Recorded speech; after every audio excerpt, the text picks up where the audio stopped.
Hey everybody, before you listen to the show, two quick things. I hope you and your loved ones are safe, happy and healthy.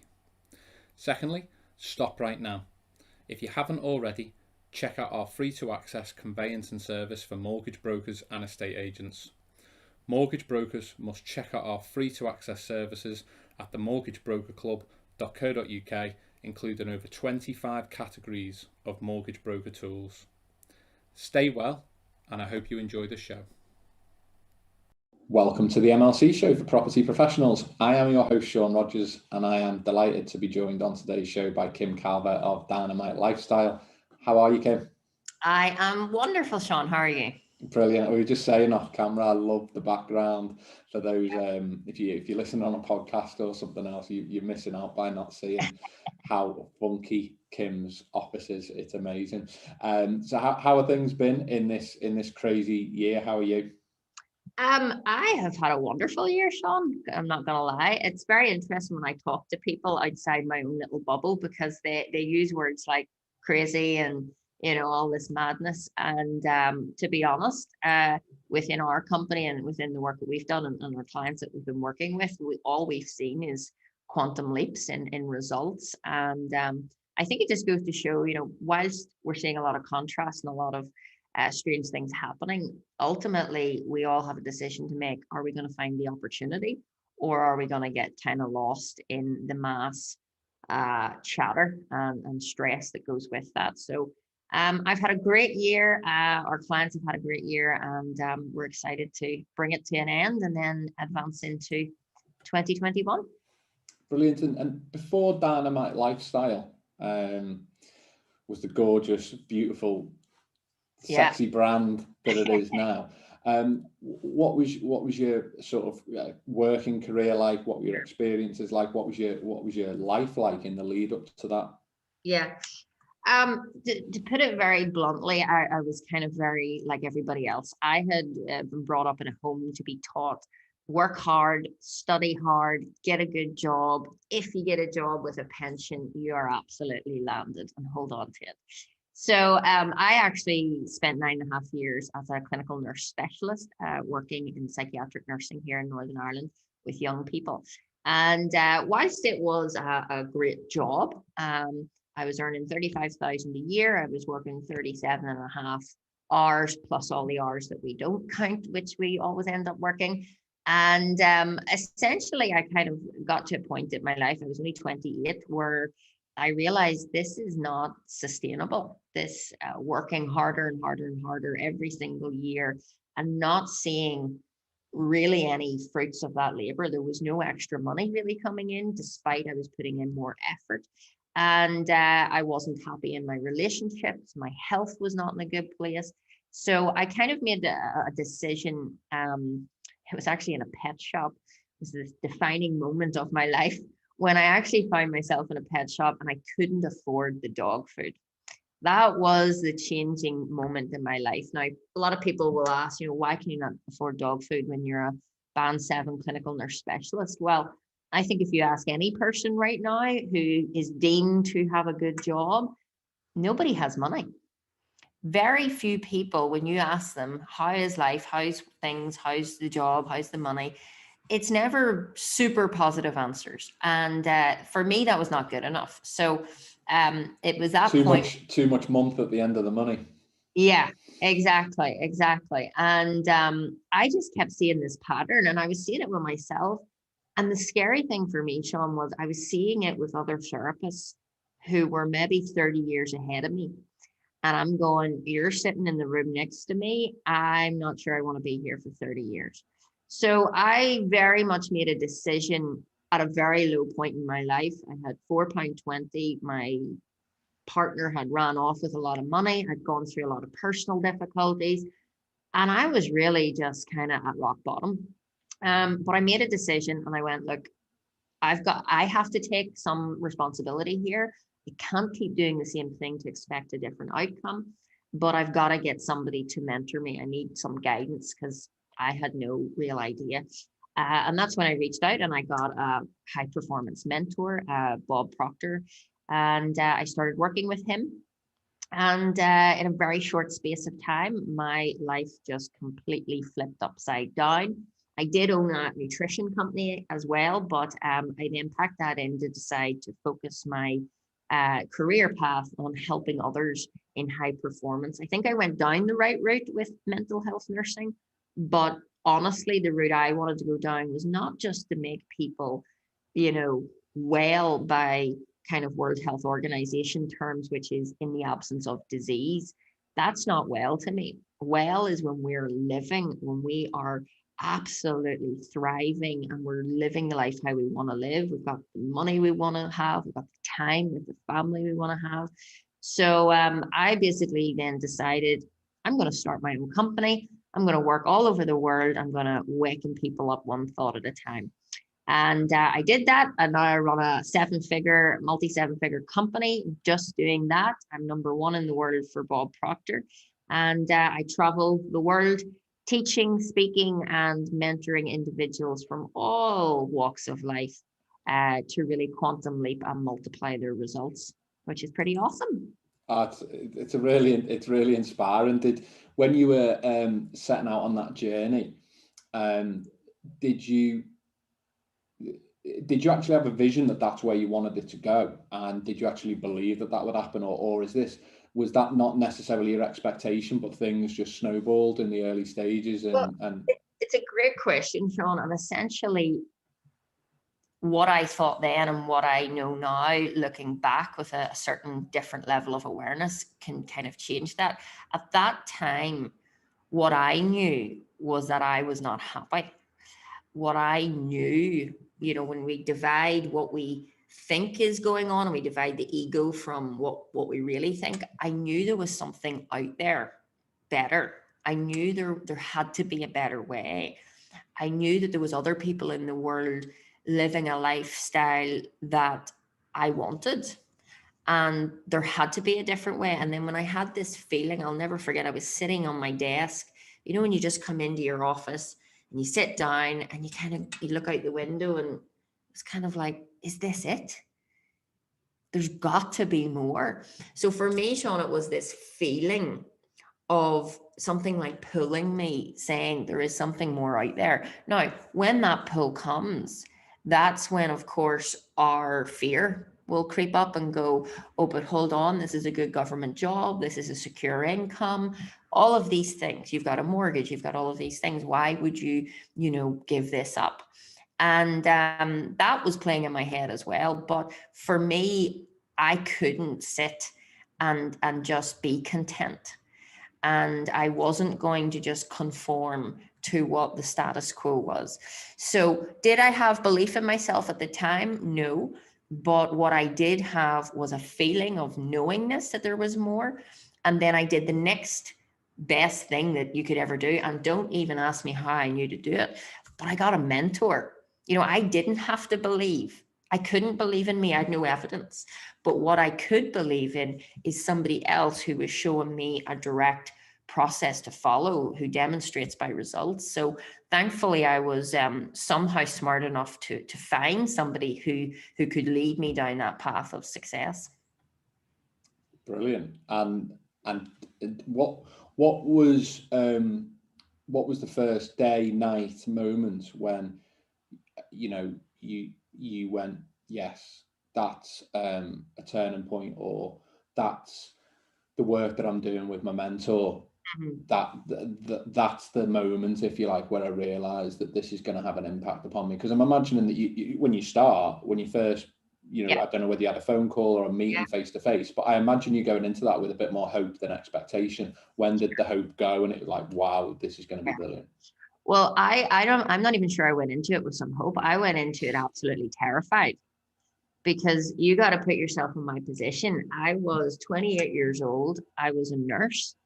I have no business background. My dad was an entrepreneur, so I grew up in that environment, but I had no idea. I'm also dyslexic. I absolutely hated school. I still don't know my times tables. So for me to say I'm going to go and start a company in business, working with some of the top CEOs and multimillionaires and help them with success was a joke. Everyone around me laughed at me. I didn't even tell my parents. My friends thought I was crazy. All the other nurses were like, just get her out. And there's me running around going, I'm going to do this. Now, I have done it and it's wonderful. But the defining moment for me when I realized I was in the right place was I was in America working with Bob, and I was in a seminar. And he said one quote, and man, did it make an impact. And he says, if I want to be free, then I've got to be me. Not the me that you think I should be, not the me my dad, my mom, my parents, my wife, my husband think I should be. But if I want to be free, I've got to be me. So I better know who me is. And that broke me because I hadn't a clue who I was. I hadn't a clue who I was on the inside. And this is what we see a lot of people. They don't know who they are. They don't know what they truly want. And we've been brought up and we fall into categories, jobs, positions, and we've all been taught the same: work hard, get a good job, and you'll do well in life. But we've got to stop and ask ourselves, why is 97% of the population not doing that great and don't have goals, whilst 3% of the population are earning most of the money? And there's this thing going on, and a lot of people are not realizing, they're not waking up to it because they're so in the thick of just keep going, just keep going, just keep going, come up for air now and again, but don't even dare stay, just keep going. So for me, when I started to really understand how results happen, how we live in the house we live in, how we earn the money we earn every month, how everything operates in our lives, when you understand the root cause of results, then you have got the solution. Instead of treating symptoms, instead of running around firefighting and reacting, you start to respond. And for me, I think that's the number one important thing in life, is that calmness of mind, that certainty and knowing of who we are. And when you've got that right, the money comes, the people come, the clients come, it all falls into place. So it's really more about looking inside rather than outside. And I mean, looking at the property sector right now, it's really interesting that there seems to be, not for everyone, of course, but there's quite a lot of, I suppose, stress in that sector right now. It's a crazy bubble that's going on. There's been a conveyancing logjam since March, pretty much because of, lockdown, remote working, lenders taking longer, the stamp duty offered by the government. And now you've got the alternative side of that, which is by potentially not extending the deadline past the 31st of March, everyone's now in a rush to try and get all the work through that they can during that period. And that doesn't include the boom, if you like, and extra work on top of that. There's only so many hours in the day, and then it's a stressful time for many anyway, because they've had to give up maybe some of their hobbies, not see friends and family as much as they want, might have elder relatives to care for, whatever, kids who can't go to school. I mean, even though we're over quite a bit of that now, you'd like to think, what's your advice to whether it be mortgage brokers, estate agents, lawyers even, who are looking to manage their working diary and ensure they get the very most out of that working week and meet those challenges? Sure. That's a great question. And I mean, ultimately, this has happened this year, 2020, it's happened. We cannot change it. So it's all comes back to how we deal with what we're being presented to. So anytime something happens in our life, we either react to it. And when we react, we give our power away, or we can respond to it. When we respond, we stay in control. So the first thing I would be saying to everybody is, it is what it is, it's happened. And my 3 kind of prong approach is, it is what it is, harvest the good, forgive the rest. And what that really means is, it has happened, we can't change it, we can't erase it. So we've got to find the good in it. Now, the lovely thing about when you start to understand quantum physics, which is the field that I specialize in, is everything in this universe, everything in this world has an opposite. There's an inside to this room and there's an outside to the room. There's a front and there's a back. There's an up, there's a down, there's an on and there's an off. So when there is a problem, there is always a solution. And when there is, these struggles and these crazy times, there is also bliss and there is also calmness and serenity. But it was only what you focus on. So really what it comes down to, and this ties in with, looking at time, looking at routines, looking at diaries, is we are all governed by our thinking. Our thoughts are what are creating our reality. You're mentioning it's a very difficult time, but I also work with many, many people in that industry, and it's been some of their best months. One of my clients has multiplied his business by 95% in the last 5 months. One guy's been bringing in, I think he got 5 multi-million dollar or multi-million pound mortgage contracts through in England this week. So you got to remember, not everybody is struggling. And when we're in groups of people who are struggling, we talk about the struggle. And that obviously amplifies it. So essentially what we've got to realize is it's our attitude to life that will be life's attitude to us. And when I talk about attitude, it's not just some nice little cute saying. Your attitude is the composite of your thoughts, feelings, and behaviors. Now, I think everybody will agree that our results are a direct reflection of what we go out and do. But what we teach is actually, let's take that a step back. It's not just your behaviors, because what creates behavior? Well, it's the mindset. Our thinking is what stimulates behavior, which then goes out and gets a result in life. So that is where results come from, our thoughts. So when we come to looking at time, when we come to looking at there's a lot of work, well, the bottom line is we all get the same 24 hours in a day. So the biggest misconception that I see in the business world is time management. It's like my pet hate, okay? And simply because there's no such thing, it cannot even remotely exist. You can't manage time. So the key is not to manage time, but to manage our activities. And this is where most people haven't a clue what end is up. And if, they get to the end of the week, and I mean, I'm not getting at anyone, I lived that too, but we get to the end of the week and we've been working so hard, but we look at the calendar or the diary and we go, what exactly did we do? And that's what really causes frustration, anxiety. It's this perpetual running after trying to get ahead.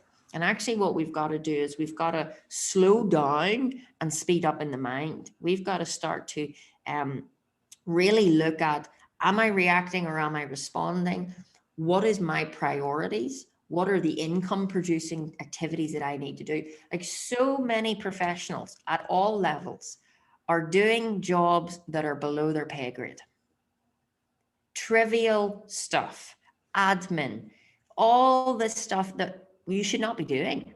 So one of the big things that I help individuals is to create some order in their working life so that they can go home and be with their loved ones and actually switch off. Because people go home and spend time with their loved ones, but they're still switched on. I was that person. I used to sit in the sofa and watch the film, but in my mind, I'm like going, da, da, da, da. And we all do it.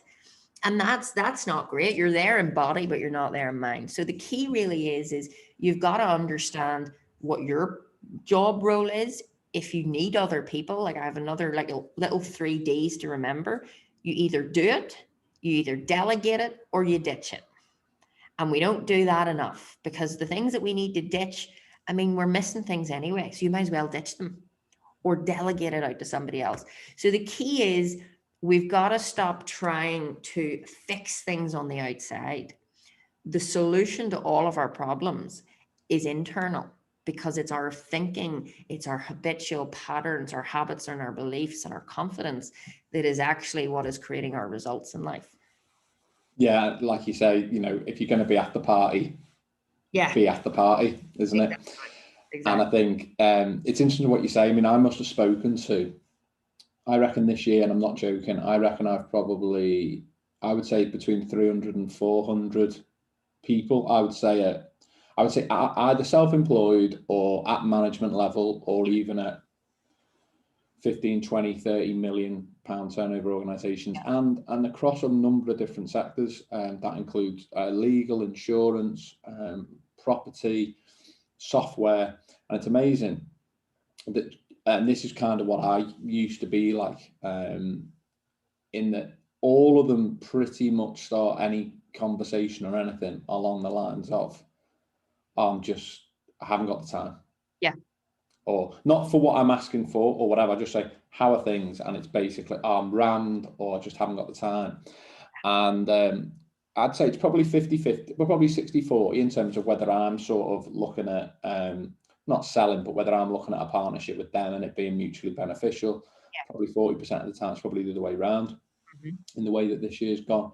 And I find it interesting because if I judge the sort of 40% portion that sort of approached me, or the companies as an example, I find it really interesting. They've approached me and I'll go, okay, this is, let's proceed. And it'll end up being me potentially chasing them, if you like. And I think exactly what you've just said is true, that it genuinely wasn't until probably late last year that I realised that's been my biggest problem. Plate spinner, firefighter, almost living by the minute. And both my physical, mental well-being, everything. It was only actually when to be honest, it was a guy that I'd met and worked with called George, but it was also a Tony Robbins thing that I'd seen, and that he was talking about. I sort of tweaked it a bit, but it's called OPA. So it's like outcome, plan, and action. And what I ended up doing, which works for me, won't work for everyone, is just on a Sunday, whether it's the first thing in the morning or last thing at night, is actually just going back to the blueprint of, right, if my body and my mind isn't in good nick, I'm no good to my kids. And that's the most important thing for me. So actually saying I'll do anything for my kids and putting them first is no good, because when, like, I was no good, like I was bang average as a dad for a while, and that's not good enough. So it was kind of like, actually my mental and physical health needs to be number one. Then after, and that obviously includes your nutrition, your working out and everything else. And then the second thing was, kids, fun, all the things that you think, if you're at your funeral, what would you want people to talk about? Because at the end of the day, how you are through the week is how people then, that's what they live, not the thought. You could be the kindest person internally, couldn't you? But if your output, if you like, is pretty horrendous, then that's unfortunately what everyone sees. And I think the other thing for me was what you've just said there, was actually auditing my time. I think that's the big thing for people. I used to come up with the excuse of, well, no, I've got these doing that. The kids don't sleep. My little boy's got his own needs that we need to meet. I don't get time to even do X or do Y or do me football anymore or anything like that. There's not enough time. I actually think one of the best things in that little quiet Sunday morning or Sunday night, and it's awful to do it, by the way, is when you actually think about them little times when you scroll through your phone, and them little times when you've gone through social media, and the times where you think you're relaxing, but you're not, whether it's like, I think I'm going to watch TV or whatever it is that you might think you're doing. By the time I actually add up, and I'm terrible for this, if we're on a tight time schedule today, but I'm terrible for this, that if I'm bouncing off someone in a meeting, I just get lost in the moment. And what should be a 20-minute meeting with me can easily become, some people say 2 hours and probably be straight there. But when you audit the time, it makes a big difference. And one of the big things this year I've seen, which I think mortgage brokers have a skill set that a lot of other sectors could follow on, that a lot of their stuff's out of their control. If you think about it, like conveyancing lawyers, lenders, differences in criteria, clients, circumstances changing with employment or anything like that. And they've got to spin a lot of plates and chase a lot of people with the pressure of, I eat what I kill, basically. And I think, especially in the legal sector, I would say I could count on one hand, genuinely, I reckon, how many law firms since March have gone, this is overchunked. We need to turn down work. We can't cope. Without any of them having any fun. And I can count on one hand how many firms that I'm aware of, and I'm talking hundreds here, that have actually changed their internal structures or done something internally to relieve that pressure. That's exactly what you, like, literally the majority of that market is just stumbling one day to the next. And they haven't taken the handbrake off and go, we're going to take 2 hours out, or we're going to find 2 hours to have a meeting to sort this and grow and take advantage of this opportunity and actually, like, update clients more, get in touch with them more, deliver a better service more. Whereas actually, there's a few exceptions, but mainly through the market, you've just seen complaints about lawyers this year rise, sadly. And yeah, you know, it's so interesting. I totally take all that on board. And I suppose the most important thing for every individual is to actually not think about those things. Now, that's where the trick comes in, because, you know, there is evidence out there. You've seen it, you know, people, there has been hard times. But my methodology around it is, well, whatever we think about is what we attract into our life. We live in a universe that operates by universal laws that govern everything. We can't get around that. It doesn't change for anybody.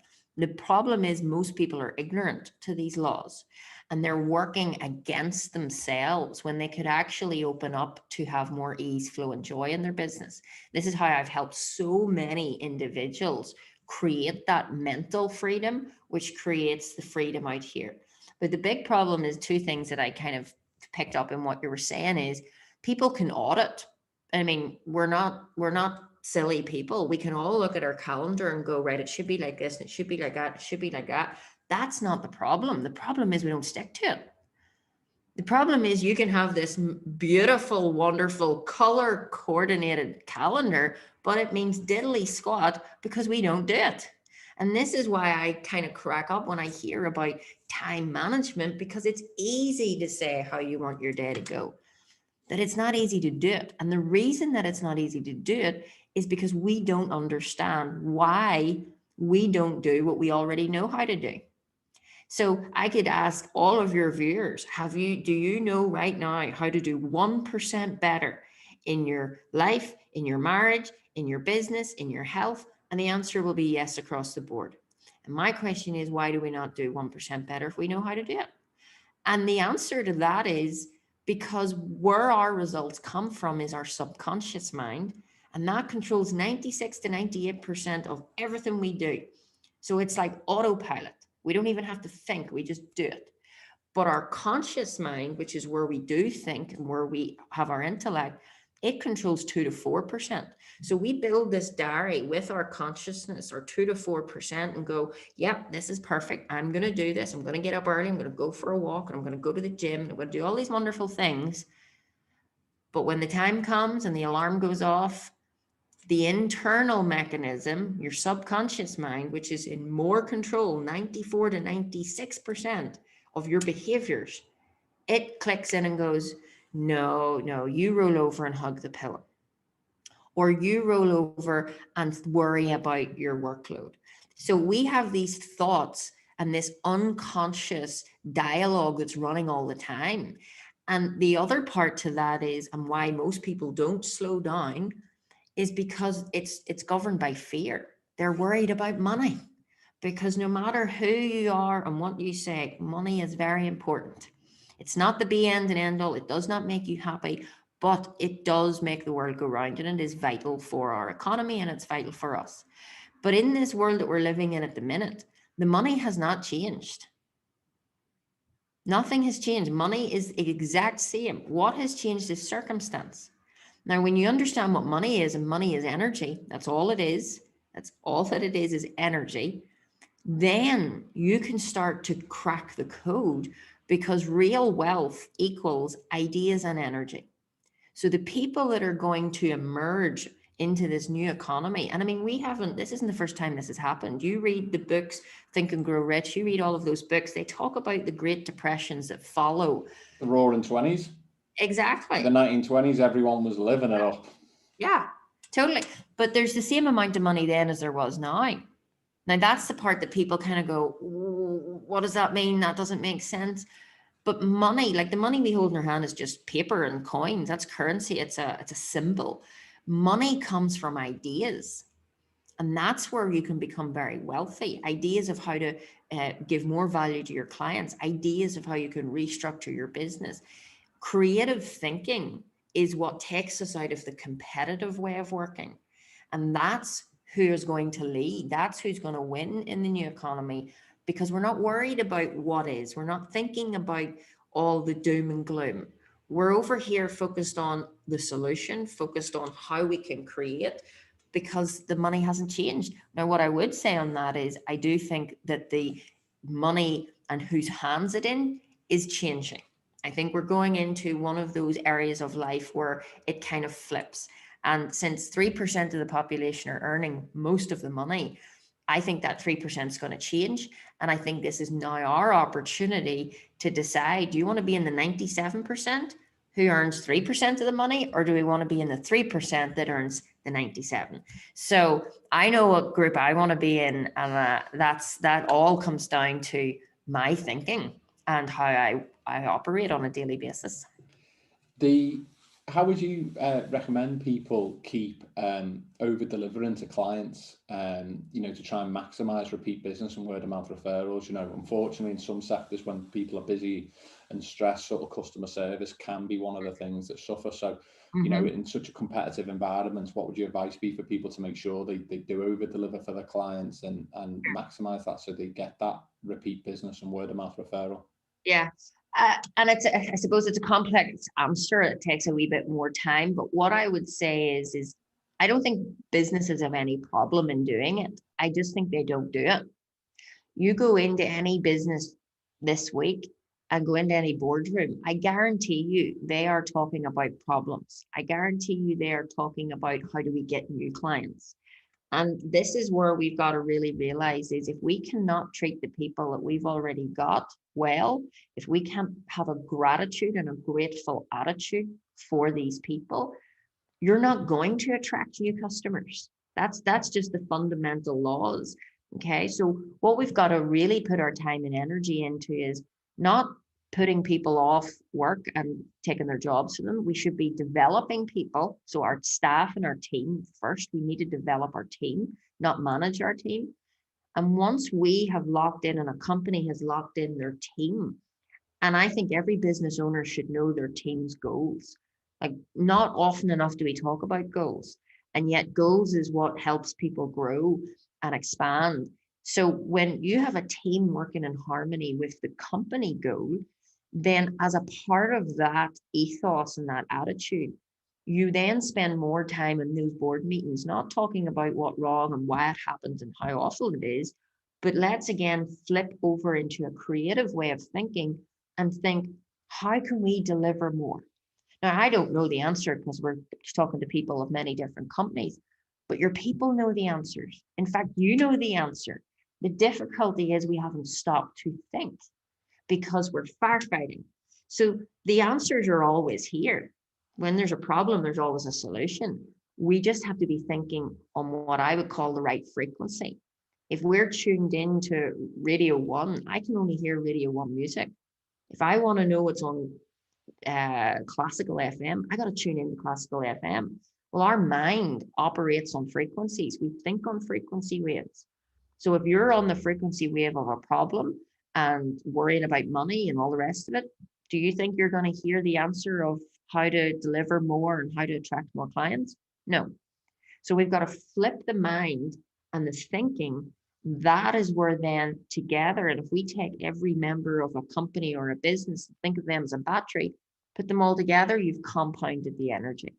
So when you have a group of people thinking in the alignment of how do we improve our quality of service to our clients, there's going to be some great ideas come out of that.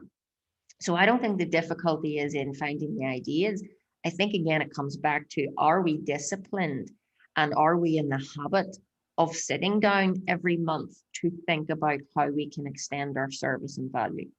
That's where we need to be spending more time. And I think we're just focusing in the wrong direction. I think that is literally all that it takes. We don't need to work harder. We don't need to do more. We need to work less and we need to think more. And that is totally not what we were brought up to do. We were taught, go to school, work hard. So that is ingrained in our DNA. And now when you've got somebody like me coming along going, hold on, you can work less and earn more. Like, I have a client who was pretty much a brand new lady into the mortgage brokerage. And she was coming in as a newbie. I think she had 2 people on her team and she's been working with me now for 6 months. She has now got 3 offices, 21 staff, and she's turned her annual income into a monthly income. Now, all she changed was her mindset, her thinking. And if you look at any top performer in this world, they all talk about mindset. They all talk about subconscious programming. So that's where we got to go to the root cause of results. Then all this other stuff, it doesn't even matter because it won't happen. On that kind of subject, I mean, for people who there might be people listening to this who may be sort of excelling in their personal life, if you like, but what, are not happy with how the business is, or there might be people who are like, business is flying, really happy and comfortable in that environment, but actually maybe I'm not in the sort of passionate relationship that I want to be in, or maybe I'm having issues in whether it be friends, families, kids. What would your advice be for people to try and strike that right balance, not just in terms of like time, but in terms of the mindset and how you approach those areas of your life? Very simple. I would say take yourself off for a day or an evening with a pen and paper. And I think get back to what is your goals in life? Because the goals are going to clearly outline what we want in a relationship, what we want in business, all the details. We want to start focusing on that. Because again, if I just bumped into somebody and I said, well, how's business? Very few people go, oh, it is brilliant, Kim. No, they turn around and go, oh, well, it's been a difficult year, blah, blah, blah. And my point is, our mind is energy, okay? Energy. Yeah, sorry, I'm really frustrated that I've got too much business, or I'm really frustrated I've got none. Yeah, exactly. So it's always a complaint. My point is, it's always a negative answer. Now, again, go back to these frequencies. You can't be in a negative frequency thinking, lack, and expect to attract abundance. I mean, it just doesn't happen. You can work as hard as you want. You will never see results. And we should be able to look back and go, actually, this is true. I've been working harder and it's not working. So if you want harmony in your business and in your personal life, we've got to take time out to actually ask ourselves, well, do I have goals for my personal life? Do I have goals for my business? Because without goals, and moving forward, you're moving backwards. And when we move backwards, if you're not creating, you're disintegrating. That's when relationships fall apart. That's when businesses fall apart, because we've got lost in the rut of just keeping treading water instead of aiming for growth and expansion, which always brings the best of you and a person out, which of course then lends to having family time, enjoying a relationship. Many professionals are in marriages that are not where they want to be. A lot of people are in habit, not in love. And we are scared to stop. I mean, that is what we are all terrified. And we don't even know what we're terrified of. But it's too scary sometimes to even press the pause button. But what I say to people is, if you don't press that pause button, the stop button will come. And, it's interesting. The first part of our life, most of us are trying to get more money. In the second part of our life, we're all trying to get more time. And what I'm trying to say is, we can have time and money the entire time, but you've got to get mental order. You've got to know where you're going. And then you've got to look at where you're at and ask yourself, are my habits, are my beliefs, are my, how I see myself, is that in alignment with the person I want to become? That's when you line that up on the inside, it will always produce on the outside. And in the in terms of the people you've worked with, sort of in the property sector, have you got anyone, you tell this, what a fantastic story that is, by the way, about, working with people to grow the business where they're earning, the annual salary in a month and the growth of the offices. What are the common things that, you've seen working with property professionals, if you like? Are you able to use the same sort of strategies and the same techniques, if you like, or have you got to tailor your work, Kim, for the particular sector, or is there a bit of an overlap? It is the same process. You got to realize that results in anything, whether I've worked with Olympic champions, I've worked with Premiership footballers, I've worked with people in property, I've worked with everybody. stay-at-home mums who just want to start a business on the side, people who don't even want a business and they just want goals. The point is, it doesn't matter who you are, what you've done. The science of quantum physics, the science that underpins how our minds work, is the same no matter what you do.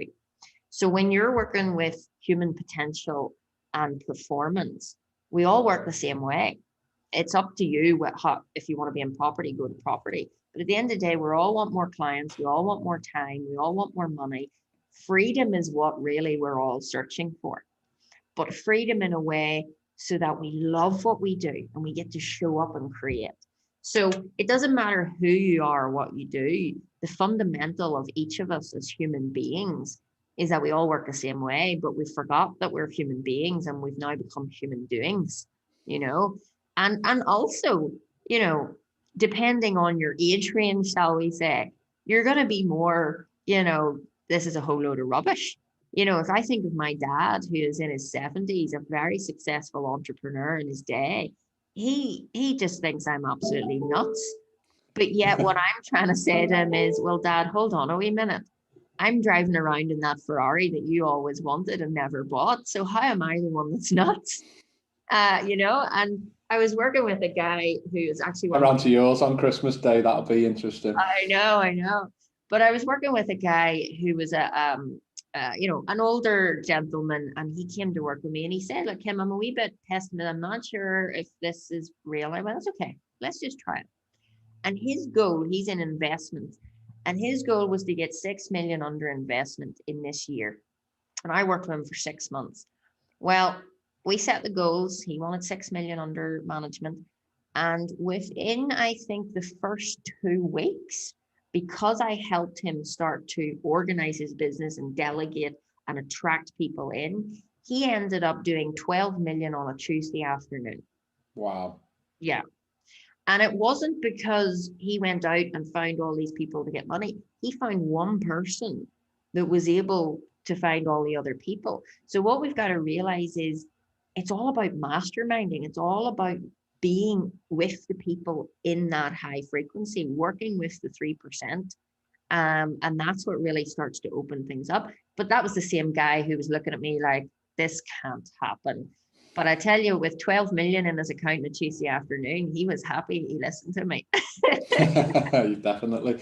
And for people who want to learn more about what you do, for people who might want to sign up, what does that look like, Kim? How does someone go about using the resources that you've put out there, both into the public domain and in terms of your one-to-one work? Sure. Well, we do a lot of different things. I'm the main mentor of my company. There's nobody else does that. And we've got several different programs, several different services. I do a one-to-one service. I work with a couple of multi-millions dollar CEOs who are wanting to scale their business. So they would normally go for the one-to-one package. And that's really where I'm just working with them on their stuff for the entire 6 months.